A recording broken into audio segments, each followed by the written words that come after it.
Hello students, मैं doctor CS Rathore. मैं आप लोगों के लिए सीक्वेंस का ये थर्ड वीडियो लेक्चर लेके आया हूँ। इसके पहले के दो वीडियो लेक्चर में हमने देखा कि सीक्वेंस क्या है, उसका एग्जाम्पल, बाउंडेड सीक्वेंस क्या है उसका एग्जाम्पल, और उस पर बेस्ड एक थ्योरम देखा। उसके बाद वाले वीडियो लेक्चर में हमने देखा मोनोटॉनिक सीक्वेंस क्या है, लिमिट क्या होता है, कॉन्वर्जेंट सीक्वेंस और डाइवर्जेंट सीक्वेंस क्या होता है, हमने देखा। अब इस वीडियो लेक्चर में हम कॉन्वर्जेंट सीक्वेंस पे बेस्ड थ्योरम हम देखेंगे, और आप लोग इस वीडियो को अंत तक देखिए, तभी ये पूरा अच्छे से क्लियर होगा। तो चलिए हम देखते हैं इस वीडियो लेक्चर को। ये थ्योरम है, every convergent sequence is bounded, however converse is not true in general. तो सबसे पहले तो हमें प्रूफ करना है कि every convergent sequence is bounded, प्रत्येक अभिसारी अनुक्रम परिबद्ध होता है। तो एज्यूम कर लेते हैं सीक्वेंस SN कॉन्वर्जेंट सीक्वेंस है, और कॉन्वर्जेंट सीक्वेंस है तो इसकी लिमिट होगी, तो हम इसकी लिमिट L ले लेते हैं। यानी हम मान लेते हैं कि let sequence SN be a convergent sequence converges to L, L पर अभिसरित होती है, डेट इज इस सीक्वेंस की लिमिट L है। तो अब हमें क्या प्रूफ करना है कि ये सीक्वेंस SN बाउंडेड है। तो अब हम डेफिनेशन पे आ जाते हैं लिमिट का। लिमिट का डेफिनेशन हम लास्ट वीडियो लेक्चर में देख चुके हैं। तो यहाँ पे हम एप्सिलॉन की वैल्यू क्या लेते हैं, 1 ले लेते हैं। यहाँ आप लोग 2 भी ले सकते हैं, 3 भी ले सकते हैं, ऐसा ज़रूरी नहीं है कि 1 लें।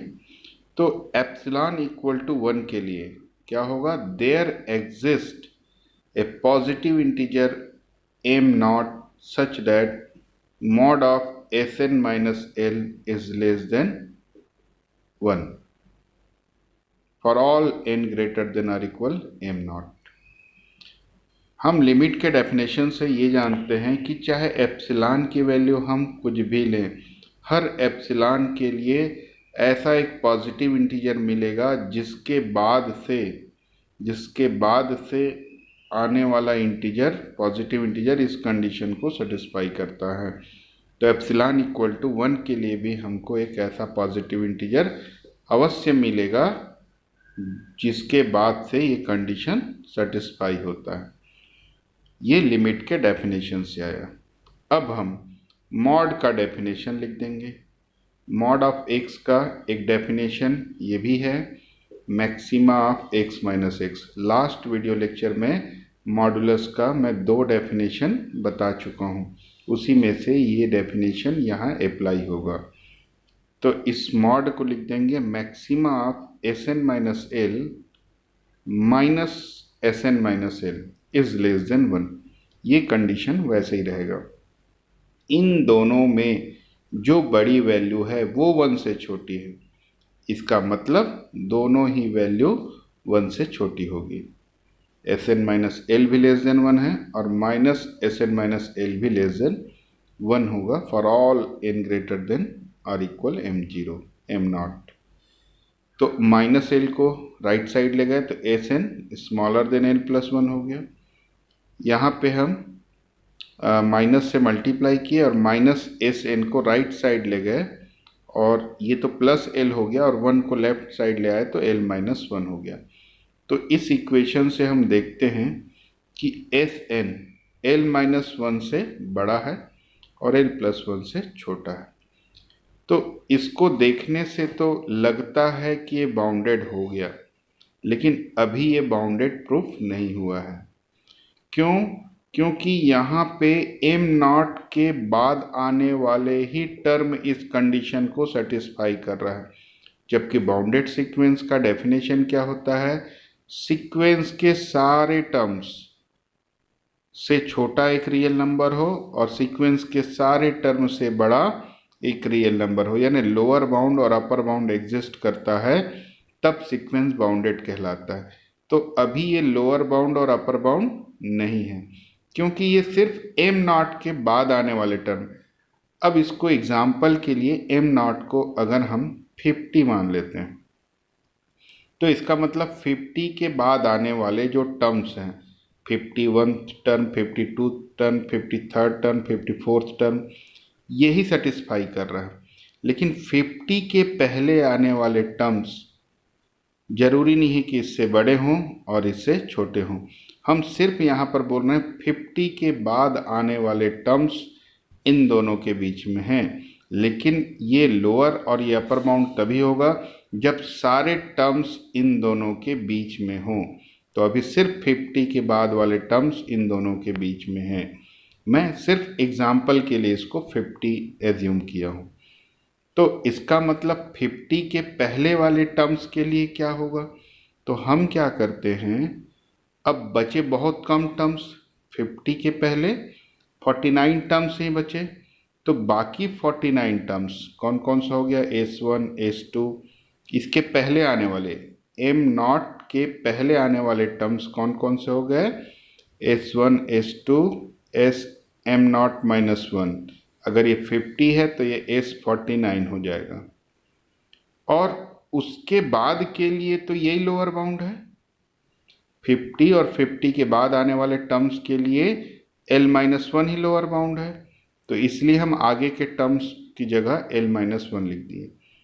ये फाइनाइट सेट है, तो फाइनाइट सेट का हम मिनिमा एज्यूम कर सकते हैं, मिनिमा स्मॉल m ले लिए।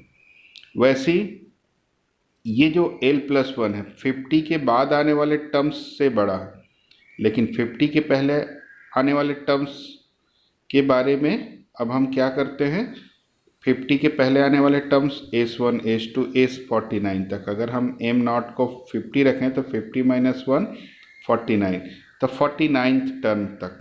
और उसके आगे के टर्म्स के बारे में तो हमको इक्वेशन 1 से ही क्लियर है कि L+1 सारे टर्म से उन सारे टर्म्स के बड़ा है, तो उसके बदले हम L+1 ले लिए और इस सेट का हम मैक्सिमा ले लिए।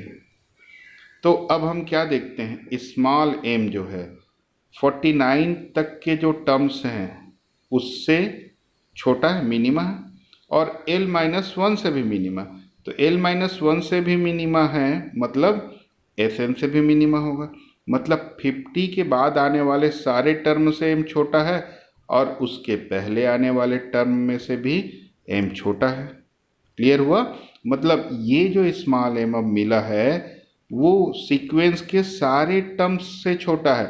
49 तक के टर्म्स से तो छोटा ही है, लेकिन उसके बाद आने वाले टर्म्स से भी छोटा क्यों है? क्योंकि L-1 से भी छोटा है, और L-1 खुद 50 और 50 के बाद आने वाले टर्म से छोटा है। इसलिए स्मॉल m 50 के बाद आने वाले टर्म्स से भी छोटा है। मतलब स्मॉल m इन सारे टर्म, सीक्वेंस के सारे टर्म से छोटा है या इक्वल है। वैसे ही हम देख सकते हैं कैपिटल M मैक्सिमा है, 49 तक के टर्म्स से तो बड़ा ही है या इक्वल भी हो सकता है, और L+1 से भी बड़ा या इक्वल हो सकता है, और L+1 खुद 50 के बाद आने वाले टर्म से बड़ा है और उससे भी बड़ा एक कैपिटल M हो सकता है। तो इसका मतलब कैपिटल M 50 और 50 के बाद आने वाले टर्म से भी बड़ा है और उसके पहले के भी सारे टर्म्स से भी बड़ा या इक्वल है। मतलब हम क्या बोल सकते हैं, कैपिटल M सीक्वेंस के सारे टर्म्स से बड़ा या इक्वल हो सकता है और स्मॉल m सीक्वेंस के सारे टर्म्स से छोटा या इक्वल हो सकता है। तो इसका मतलब स्मॉल m लोअर बाउंड हो गया और कैपिटल M अपर बाउंड, और इसीलिए सीक्वेंस क्या हो गया, बाउंडेड प्रूफ होता है। तो ध्यान रखिएगा, यहाँ पर सीक्वेंस बाउंडेड प्रूफ नहीं हुआ है क्योंकि ये कंडीशनल है, सिर्फ एम नॉट के बाद आने वाले टर्म्स ही बाउंडेड दिख रहे हैं। हमको तो सारे टर्म्स को बाउंडेड प्रूफ करना, पूरे सीक्वेंस को। तो जब तक for all n belongs to n ना होगा तब तक ये लोअर और अपर बाउंड नहीं होगा। तो यहाँ पर स्मॉल एम और कैपिटल एम लोअर और अपर बाउंड प्रूफ हो गया और इसीलिए सीक्वेंस बाउंडेड होगा। तो अब इस थ्योरम के सेकेंड पार्ट पे चलते हैं। सेकेंड पार्ट बोला है converse is not true in general, मतलब ये जरूरी नहीं है कि बाउंडेड सीक्वेंस कॉन्वर्जेंट हो। हमने अभी प्रूव किया कि every convergent sequence is bounded, प्रत्येक अभिसारी अनुक्रम परिबद्ध है, लेकिन कन्वर्स ट्रू हो यह जरूरी नहीं है। मतलब बाउंडेड सीक्वेंस कॉन्वर्जेंट हो ऐसा जरूरी नहीं है। तो इसके लिए हम एक एग्जाम्पल देके प्रूफ कर सकते हैं। एक ऐसा सीक्वेंस एग्जाम्पल में ले लें जो बाउंडेड तो है लेकिन कॉन्वर्जेंट नहीं है।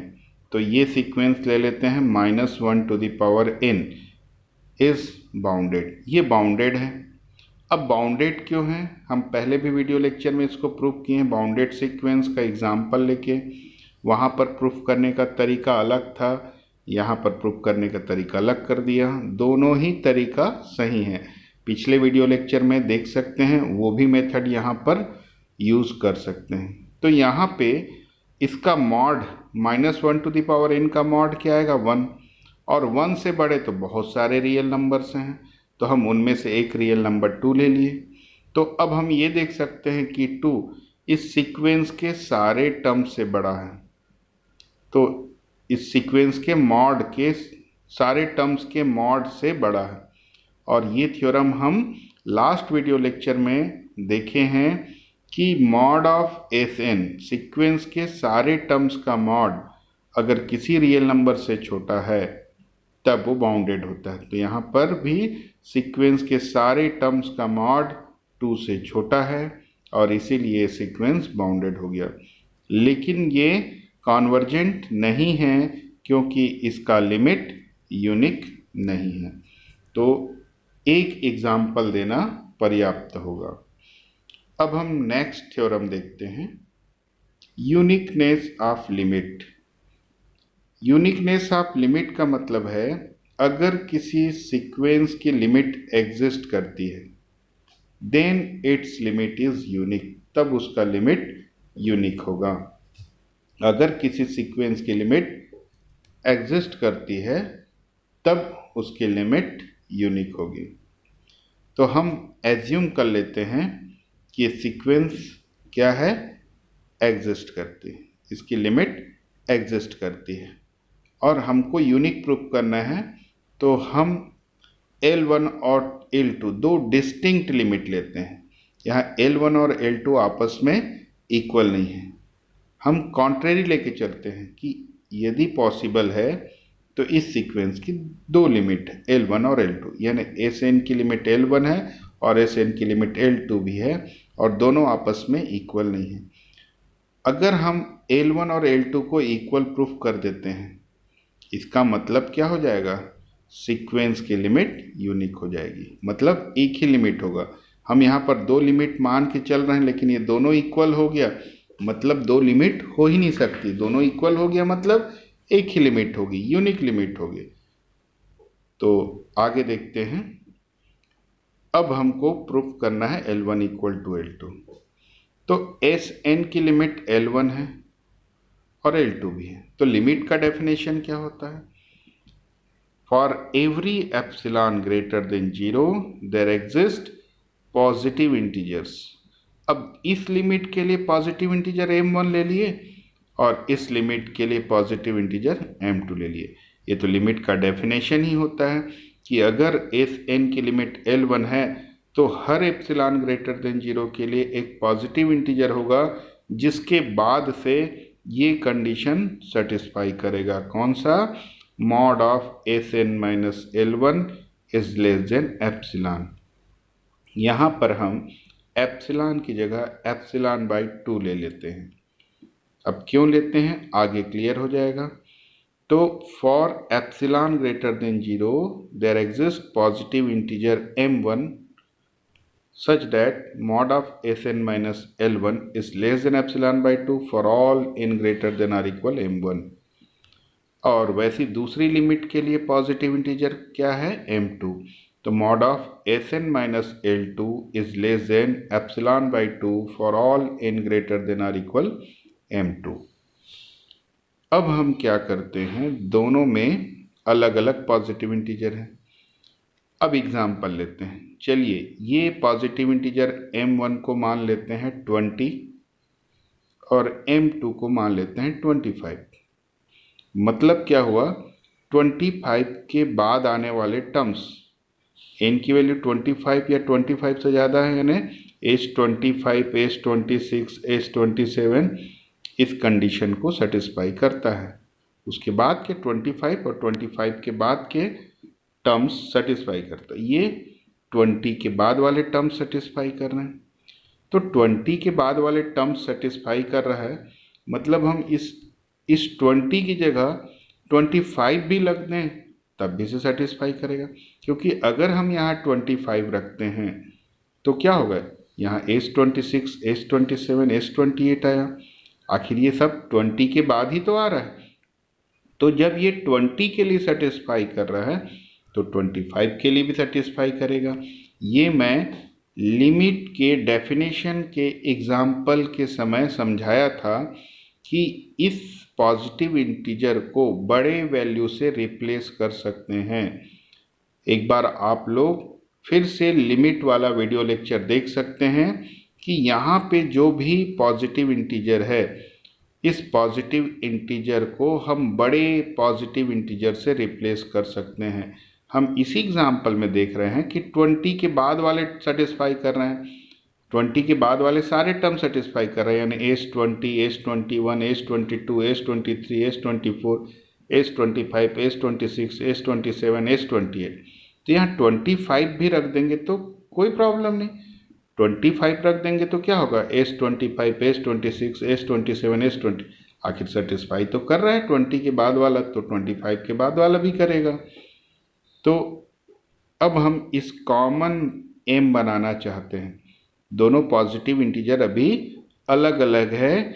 कॉमन पॉजिटिव इंटीजर बनाना चाहते हैं तो हमको क्या करना पड़ेगा, इन दोनों की जगह जो इन दोनों में बड़ी वैल्यू है उससे रिप्लेस। जैसे यहाँ पे ये 20 था, ये 25, तो इसको भी हम 25 लिख दें तो 25 दोनों कंडीशन को सेटिस्फाई कर रहा है।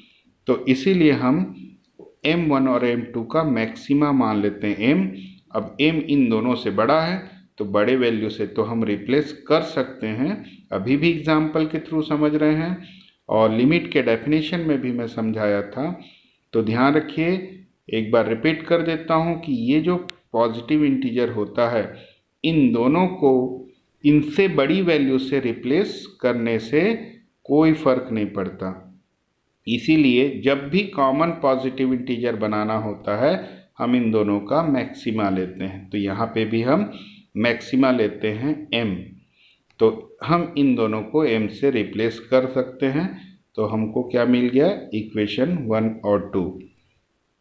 अब L1 और L2 इक्वल नहीं है तो mod of L1 minus L2 क्या होगा, स्ट्रिक्टली ग्रेटर देन 0, क्योंकि निगेटिव तो हो नहीं सकता, मॉड है, मॉड तो पॉजिटिव होता, और 0 इसलिए नहीं हो सकता क्योंकि आपस में इक्वल नहीं है।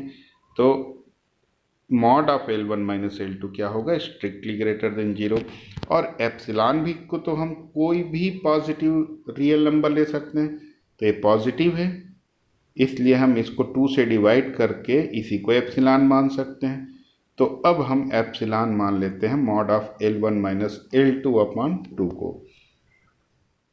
तो क्या हो जाएगा, अब देखें, mod of L1 minus L2। अब इसमें Sn माइनस कर देते हैं,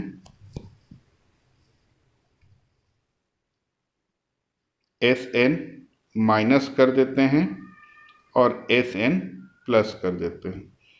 Sn माइनस Sn प्लस कर दिए। अब इसमें ट्राइंगल इनइक्वलिटी अप्लाई कर देते हैं।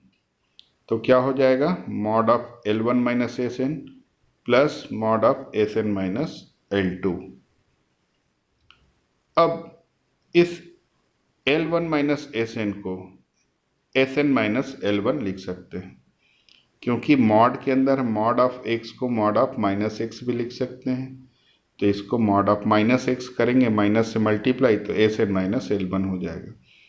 अब ये दोनों के दोनों लेस देन एप्सिलॉन बाई 2 है, ये देखते हैं, ये एप्सिलॉन बाई टू से दोनों छोटा है इक्वेशन 1 और 2 से, और एप्सिलॉन बाई टू ऐड होके एप्सिलॉन हो गया, और एप्सिलॉन को हम क्या एज्यूम किए इक्वेशन 3 में देख सकते हैं, ये mod of L1 minus L2 by 2। तो अब हम क्या देख रहे हैं यहाँ पर कि L1 माइनस L2 का मॉड अपने हाफ वैल्यू से छोटा है, ऐसा तो पॉसिबल ही नहीं है, कॉन्ट्रडिक्शन। अब ऐसा कॉन्ट्रडिक्शन क्यों आ रहा है, क्योंकि हम यहाँ पे एज्यूम कर लिए थे कि L1 और L2 आपस में इक्वल नहीं हैं, तो ये अपना एजम्पशन रॉन्ग होता है। इसका मतलब L1 और L2 इक्वल होगा, L1 और L2 इक्वल होगा मतलब इस किसी भी सीक्वेंस की लिमिट अगर एग्जिस्ट करती है तो वो इक्वल होगी, यूनिक होगी। अब चलिए हम एक नए डेफिनेशन की ओर चलते हैं, कॉची सीक्वेंस। कॉची सीक्वेंस क्या होता है, ऐसा सीक्वेंस कॉची सीक्वेंस कहलाता है जिसके लिए कंडीशन होल्ड करता है। मतलब डेफिनेशन क्या बोल सकते हैं, ए sequence Sn is said to be Cauchy sequence if for every epsilon greater than 0 there exists a positive integer n naught such that mod of Sm minus Sn is less than epsilon or all mn greater than or equal n naught। Her epsilon greater then, अब epsilon का मतलब तो आप लोगों को समझ में आ ही गया है, कोई भी पॉजिटिव रियल नंबर ले सकते हैं हम, जितना छोटा चाहें उतना छोटा पॉजिटिव रियल नंबर ले सकते हैं। इसका मतलब ये जीरो से जस्ट बड़ा पॉजिटिव रियल नंबर माने, तो जीरो से जस्ट बड़ा पॉजिटिव रियल नंबर है मतलब ये लगभग जीरो है, ये लगभग जीरो है मतलब Sm और Sn लगभग इक्वल है। मतलब ये बोल सकते हैं कि एक फिक्स टर्म के बाद, वो फिक्स टर्म क्या है, एन नॉट, कम से कम एक ऐसा फिक्स टर्म मिलना चाहिए जिसके बाद के कोई भी दो टर्म एम और एन, ऐसा कॉन्सिक्यूटिव टर्म होना जरूरी नहीं है, लगातार टर्म होना जरूरी नहीं है। ऐसा ना हो कि ये S11 और S10 हो, S20 और S19 हो, ऐसा जरूरी नहीं है। एक S70 और एक S15 ऐसा भी हो सकता है। मतलब एक फिक्स टर्म के बाद सीक्वेंस के हम कोई भी दो टर्म को लें तो वो आपस में बहुत क्लोज होते हैं, एप्सिलॉन से भी छोटा है इनका डिफरेंस। इसका मतलब सीक्वेंस के टर्म बहुत पास पास हैं, उनका डिफरेंस बहुत कम है, एप्सिलॉन से भी छोटा है डिफरेंस एक फिक्स टर्म के बाद। तो ऐसा फिक्स टर्म अगर एग्जिस्ट करता है तब हम बोलते हैं कि ये जो सीक्वेंस है वो कॉची सीक्वेंस होगा। रिपीट कर देता हूँ कि कोई भी सीक्वेंस कॉची सीक्वेंस कब कहलाता है, अगर एप्सिलॉन ग्रेटर देन 0 के लिए एक ऐसा positive integer N naught exist करे जिसके बाद आने वाले कोई भी दो टर्म लें तो उनका डिफरेंस का मॉड एप्सिलॉन से छोटा हो। और ये कोई भी दो टर्म को हम ऐसा भी लिख सकते हैं, Sn plus P minus Sn, कोई भी दो टर्म का मतलब, जैसे मान लीजिए n नॉट का मतलब 20 है, तो 20 के बाद कोई भी टर्म ले लें, 25 है n, तो 25 प्लस पी का भी वैल्यू कुछ भी हो सकता है, 5 मान लेते हैं, तो 25 प्लस 5 30 हो गया, तो S30 और S25 इसी के जैसा हुआ ना, सिमिलर मीनिंग में यूज हुआ। तो हम ऐसा भी कॉची सीक्वेंस का डेफिनेशन दे सकते हैं, दोनों का मतलब एक ही है। तो चलिए हम इसका एक एग्जांपल लेते हैं जो हम पहले वीडियो लेक्चर में भी ले चुके हैं, इसी पैटर्न का सीक्वेंस। तो ये जो सीक्वेंस है 1/n, ये कॉची सीक्वेंस होता है, सीक्वेंस 1/n कॉची सीक्वेंस होता है। हम इसको प्रूफ करते हैं, तो इसके लिए हम सीक्वेंस के दो टर्म को सब्ट्रैक्ट करते हैं, Sm माइनस Sn का मॉड लेते हैं, Sm माइनस एस एन का मॉड लेंगे, एस एम की वैल्यू 1/m, एस एन की वैल्यू 1/m, क्योंकि कॉची सीक्वेंस में क्या होता है, दो डिस्टिंक्ट टर्म का माइनस, तो 1/m minus 1/n equal to LCM लेंगे mn और न्यूमरेटर आ जाएगा n माइनस m। अब यहाँ पर क्योंकि m बड़ा है n से, तो मॉड का मतलब पॉजिटिव वैल्यू लेना होता है, तो n माइनस m को हम m माइनस n करेंगे तो पॉजिटिव वैल्यू हो जाएगी, और डिनोमिनेटर तो m और n नेचुरल नंबर है, पॉजिटिव इंटीजर इसलिए पॉजिटिव रहेगा, तो mod of m minus n upon M N की ये वैल्यू आ गई। अब इसको हम क्या लिख सकते हैं, m minus n upon m और 1/n, ऐसा अलग अलग कर दिए। अब देख सकते हैं m माइनस n से तो m बड़ा ही होगा, क्लियर है। एक एग्जांपल लेके देख लीजिए, m की जगह मान लो 20 ले लेते हैं, तो 20 माइनस n की तो कुछ ना कुछ वैल्यू होगी ना, एटलीस्ट 2 1 ऐसा, तो 2 मान लेते हैं, तो 20 माइनस 2 क्या हुआ 18, और ये 20, तो 18 तो 20 से छोटा होगा ना, इसीलिए m माइनस n m से छोटा हो गया।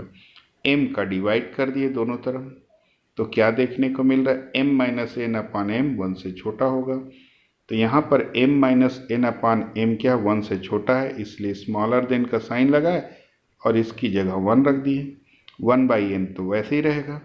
तो हमको क्या मिल गया, एस एम और एस एन का मॉड जो है 1/n से छोटा हो गया। अब हम एप्सिलॉन ग्रेटर देन 0 के लिए हमको क्या लाना रहता है, एप्सिलॉन ग्रेटर देन 0 के लिए एक ऐसा पॉजिटिव इंटीजर प्राप्त करना होता है जिसके लिए इनका डिफरेंस एप्सिलॉन से छोटा हो। तो हम यहाँ पर एप्सिलॉन ग्रेटर देन 0 के लिए हम एक पॉजिटिव इंटीजर n नॉट ऐसा चूज करते हैं कि 1/n नॉट एप्सिलॉन से छोटा हो जाए। ध्यान रखिए, एप्सिलॉन जो लिए हैं उसके लिए n नॉट ऐसा चूज करें कि 1/n नॉट एप्सिलॉन से छोटा हो जाए।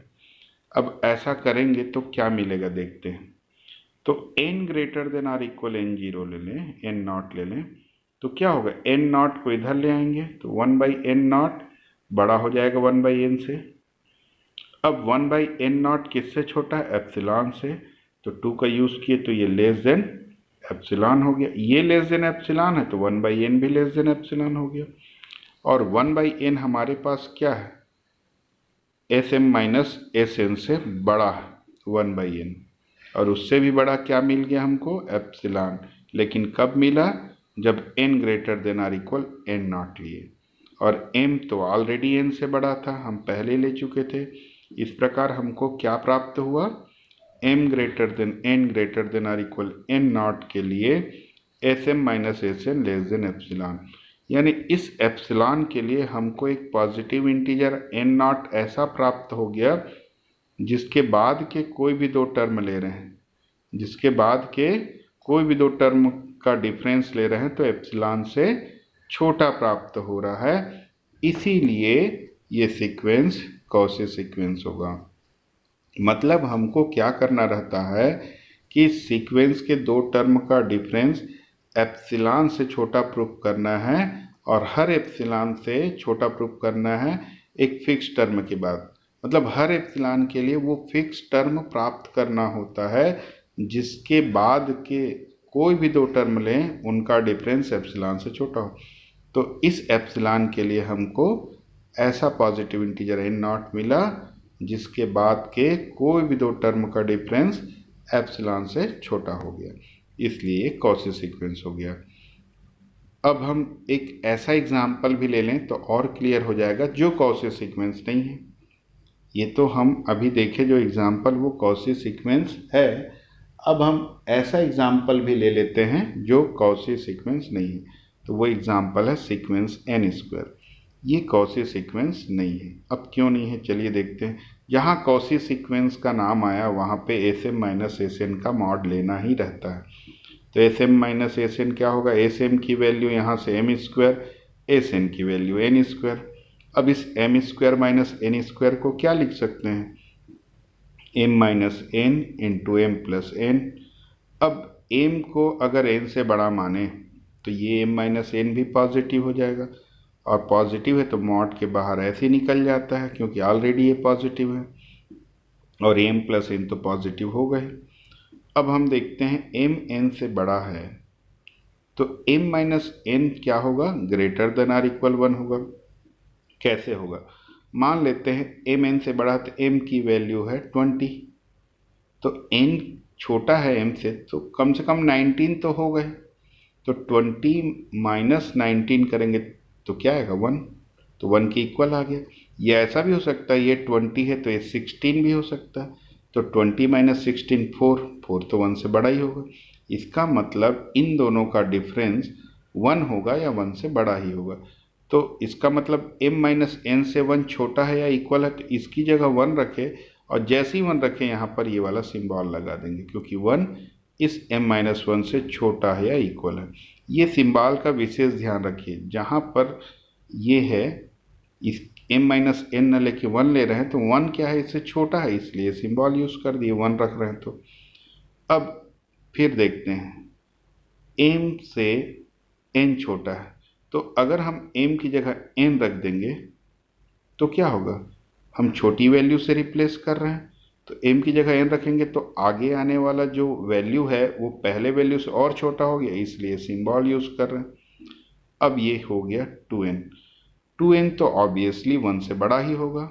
क्यों होगा 1 से बड़ा, क्योंकि ये जो n है उसकी मिनिमम वैल्यू तो 1 होगी ही, 1 प्लस 1 2, और 2 तो 1 से बड़ा होता ही है।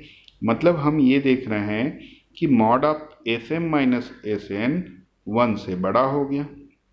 तो अगर हम एप्सिलॉन 1 से छोटा ले लें, अब एप्सिलॉन के लिए तो हम स्वतंत्र हैं, फ्री हैं, कोई भी पॉजिटिव रियल नंबर ले सकते हैं। तो अगर एप्सिलॉन को हम 1 से छोटा ले लेंगे, इससे भी छोटा, तो क्या हो जाएगा, S M minus S N epsilon से बड़ा हो जाएगा।